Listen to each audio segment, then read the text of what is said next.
Hi, Peter Dingle here, PhD, with the 7 secrets to permanent weight loss. And the operative word here is permanent. Yes, permanent. How to keep the weight off. And why I know this is because I've researched it thoroughly and I've been speaking on it for 10 years or more around the country, sharing this information with people. I'm a researcher, so I get to the nitty-gritty stuff and then put it all together in a program and show people what to do. So where do we start? Well, before I get underway, I want to explain to you and show you that diets don't work. All those diets, the calorie counting diet, the low carb, all these diets, the low fat diet, this diet, they don't work because they're going against your genes. And I'm going to share some of that in a moment with you. But what happens is every time you go on one of these diets, you put your body under stress. But I'll give you a simple example. Have you ever noticed the person beside you who eats heaps and heaps and heaps and never puts on weight? They might be thousands of calories with every meal and they don't ever seem to put on weight. They don't seem to exercise. And yet you seem to eat a little bit here and a little bit there and the weight goes on. And it keeps going on and you can't seem to stop it. So it's not the calories. Yeah, calories have a role to play, but focusing on calories is the worst thing that we've done, because when you focus on calories, you don't focus on the things that are important. It's a distraction from health and losing weight. So my message is forget the calories. That's an aside type issue. And the best example of this is you can have a no-calorie food, some of those artificial sweeteners, here's a hint for you by the way, some of those artificial sweeteners, and they will literally, no calories in them whatsoever, and they will help put on weight. Why? You'll hear that. So what's the first thing? You've got to understand that everything we do works through our genes. Our genes are our master plan for telling our body what to do. Increase metabolism, decrease metabolism, for example. Grow to a certain height, Now, we're not locked into our genes, but our genes are our master plan. And so what we want to do is work with our genes. It's just that our genes are millions of years old. They feel like that someday, don't they? Yeah. So they're millions of years old. And these ancient genes never, ever, ever want you to lose weight. Because 1,000 years ago, if you lost weight, it was probably going to mean you were going to die. You were going to starve to death. 100,000 years ago, even worse. So in our genes, we have got something that wants to keep us at the weight we're at. Even if it's 50 kilos or 50 pounds over, it wants to keep us in that set point, that weight. And despite how bad, so every time you try to reduce it, it's not going to work unless you learn to talk to the genes. So the first thing is understanding that you've got to speak this ancient language to your genes, and the genes rely on nutrients to actually talk to it. Again, we'll touch on that in a moment. So our genes don't want us to lose weight. They want us to hold on to the weight or even put a little bit of weight on. So the second thing that's incredible in terms of the secrets here, and these aren't secrets, but no one seems to put them together in a simple way for people to understand. But the second secret is stress. Stress is a major cause of weight gain. Now, when I mean stress, I mean the emotional, psychological, the breakup, the work stress, the income, all those issues that we all have on a regular basis. It's just that humans have the ability to manifest even more stress in our minds and as a result cause weight gain. Because again, in our ancient genes, the hunter-gatherer 100,000 years ago, under situations of stress, they would hold on to the body weight and they would hold on to it because they didn't want to lose weight. Weight loss back then meant death, starvation. So under stressful situations back then, your body would say, hold on to weight, hold on to weight. Now we've also got lots of other stress. We've got environmental stresses, nutritional stresses, not just the psychological and emotional one.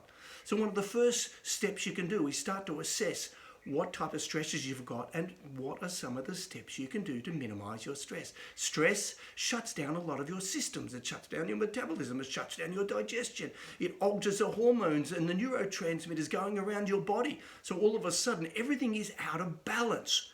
And that's okay for a short time, but not 24/7, 7 days a week, 52 weeks of the year, which is the state that we're often in. And often with weight loss, we're thinking about stress. So, we're even worse, we're getting caught up in it. So if we can reduce the various stresses as we go. Now, one of those stressors, and this is my third secret here, is nutrients. And the problem we have nowadays is the ultra-processed foods. I'm not worried what you take, what supplements to take, what you do. If you eat ultra-processed foods, your body is under stress. It's under nutritional stress. And these are the ones you find in the supermarket, and some people live on and live off every single day. They're in the packets, and they're telling you all the lies about they've got this in there and that in there and so on. That what they haven't told you is they've taken out 99% of all the other nutrients that should have existed in that food. So all of the ultra-processed foods, they're nutrient depleted. And one of the languages that talks to your genes is nutrients. The nutrients actually communicate with your genes to tell you what to do. They're the messengers. They're manufactured into messengers like the neurotransmitters and the hormones. And if you don't have the nutrients, you can't produce them. That's logic. That's chemistry 101, biochemistry 101. It's simple. So you've got to get off the ultra-processed foods. And this is clearly things like the sugars, the deep fried foods, all the ones, again, if they're telling you, most of the cases, if they're telling you they're good for you, they're probably not. If they're coming in a packet, cut them down by 50%, and you've got to get on nutritious, nutrient-dense foods. There is no other way. You can lose 10 kilos, but unless you're on these nutrient-dense foods, you will go straight back to it because your body isn't calling out for calories. It's calling out for nutrients to rebalance itself. So get onto the nutrient-dense foods and get off the ultra-processed foods. That takes me to the fourth step, and it's a really simple one I've been researching a lot over the last year, and it's fiber. And I've been working on fiber from the benefit of the gut and gut health, and which you all know about. But fiber is critical for gut health. It cuts down all of all those other things in our diet that cause problems, and in addition, it actually is the perfect food for the gut microbiome. And all of the research, hundreds of studies, thousands of studies, if you link into the population-based studies, all show fiber are linked with health benefits and weight loss. And the recent ones are now showing that they are beneficial. They are the main food for the probiotics in your large intestine, in your gut. So fiber is an essential. How do you add that? Well, the best thing is to have the nuts, the seeds, have the whole grains, have the fruit, have the veggies, and a combination of fibers. And you'll hear me talking a lot more about that later on. So we've got more fiber. You can also supplement with fiber, but get a fiber mix, not just one that's got psyllium in. And also make sure if you do get one of these ones, try to get it organic if you can, because the pesticides stay on the outer part of the plants. And so the fiber is often the outer part. I love linseed, for example. I grind it up fresh and we put it in our smoothies every day. Psyllium husk is a great one. And they're very, very cheap, organic. And so we make up our own mix. You can get some a very cheap addition, and you can put it in every meal, have it in between meals, make it into something a little bit tastier with some nuts, fruits, seeds, and you know, things that are going to make it really nice and add that nutrient density to you. Now that then takes me on to the next one, which is probiotics. Well, it's really gut health. I'm not a big fan of probiotics. They've got a place and they've got a role. There's a lot of research showing that probiotics are beneficial for weight gain. But even more, there's more research showing your gut microbiome controls a lot of your aspects, everything from your appetite right through to your energy levels, your hormone balancing levels, your thyroid hormones, your steroid hormones, ladies, like estrogen. Fiber and the gut microbiome control them and balance them. So the great thing about this permanent strategy I'm giving to you is it brings back health. It brings back a balance to your body and so on. And I've had people, for example, giving people simple solutions like the things I'm giving you now, and they've said, oh, my arthritic pain has disappeared, my reflux has disappeared, you name it, it's disappeared along the way. This is what's so great about this program. And you don't even have to focus on calorie counting. You just refocus on getting all these nutrients. So the probiotics, the nutrients, here you can have the fermented foods. You can take some probiotics if you like, great. But what you've got to do is feed them. And what they like are the nutrients coming from your fruit, nuts, seeds, and veggies. That's what they live on. So on an ultra-processed diet, you're starving them, you're not getting the messages around your body, therefore you cannot change your gene expression, therefore you cannot permanently lose weight. Oh, what's good, ladies, too, if you're, let's say, 40 or 45 or 50 and you're going through hormonal changes, gut microbiome, fiber, and the things I'm talking about here are great for rebalancing the estrogen level.